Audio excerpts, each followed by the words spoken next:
วัสดีพวกหลานทุกคนสาวครูเองมิชื่อว่าสาวครูไกรสอนแก้วมีไส้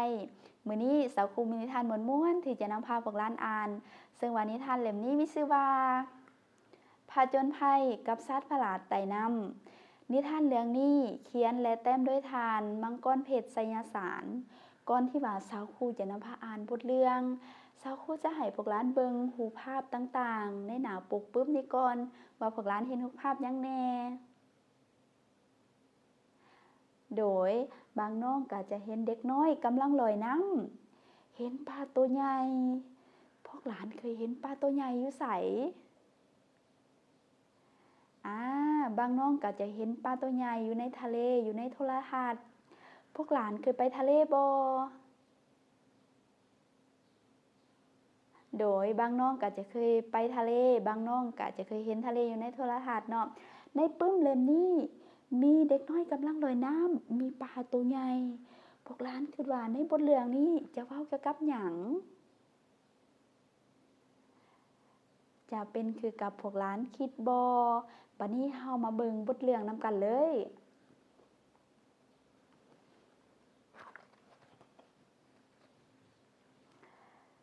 มื้อหนึ่งในขณะที่ข้านตึกเบ็ดอยู่แคมป์หนอง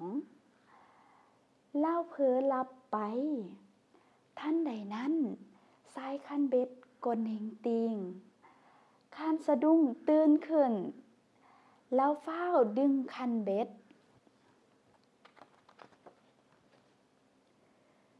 สัตว์ประหลาดติดเบ็ดของเรา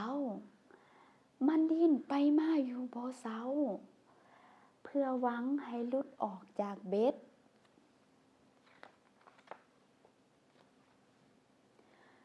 ย้อนข้านบ่แพ้แห้งของมันข้านจึงถูกมันดึงตกลงไปในน้ำพวกหลานคิดว่าเท้าข้านสิเป็นแนวใดสิเกิดหยังขึ้นกับเท้าข้านจะเป็นคือกับพวกหลานคิดบ่เฮามาเบิ่งนำกันเลยข้านถูกมันลากไปอยู่ใต้แม่น้ำอันกว้างใหญ่เล่าเห็นสัตว์หลายชนิดที่ดำรงชีวิตอยู่ใต้น้ำแห่งนั้น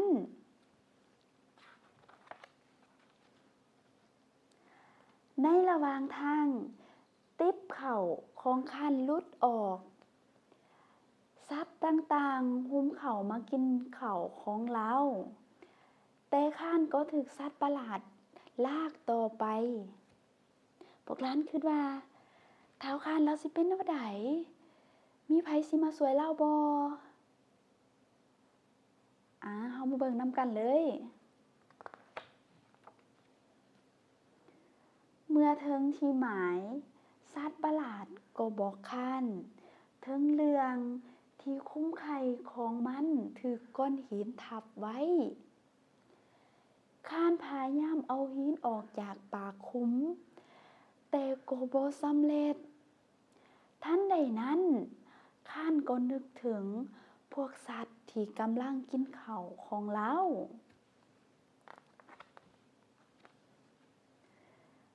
ข้านกับสัตว์ประหลาดจึงลอยกลับไปหาพวกสัตว์น้ำที่ผ่านกายมาขอให้พวกสัตว์มาช่วยเอาไข่สัตว์ประหลาดออกเมื่อเห็นสัตว์ประหลาดเดือดร้อนสัตว์ทั้งหมดจึงพร้อมกันช่วยเหลือเมื่อทุกคนมาฮอดพวกเขาก็ช่วยกันยุก้อนหินออก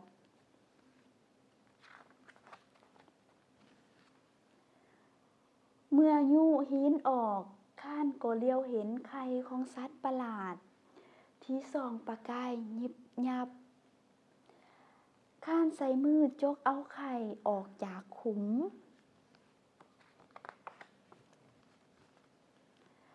หลังจากได้ไข่มาบ่ดนไข่นั้นก็ค่อยๆเปล่งแสงเหลื่อมยับๆและแตกออกสัตว์ประหลาดดีใจที่เห็นลูกของมันปลอดภัย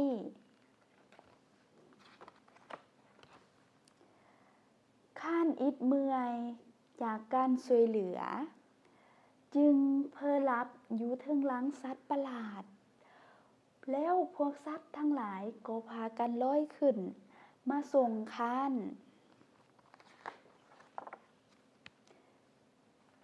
ตื่นขึ้นพร้อมกับขุที่เต็มไปด้วยปลา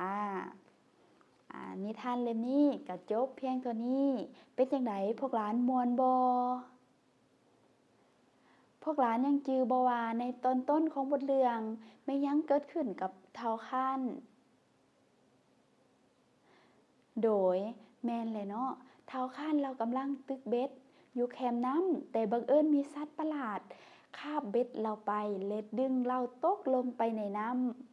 ำหลังจากที่ว่าเฒ่าค้านตกลงไปในน้ำพวกหลานยังจือบ่ว่าเฒ่าค้านได้เห็นหยังแหน่เก่งหลายเฒ่าค้านเราเฮ็ดซัดซาว่าสิ่งหลายๆชนิดอยู่ใต้น้ำแล้วเฒ่าค้านเราไปเฮ็ดหยังอีก เราไปช่วยสัตว์ประหลาดเอาไข่ออกจากก้อนหิน